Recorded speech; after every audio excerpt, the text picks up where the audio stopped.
Elon Musk created the most innovative culture how at Tesla important her job and was. SpaceX. And I just felt like the only other place I've seen that kind of culture is, frankly, in the Department of the Air Force with some of our young folks that are sprinkled around the back of the room.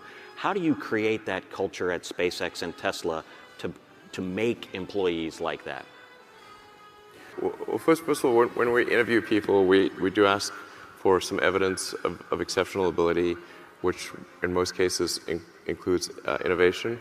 This is not to say that everyone needs to be innovative.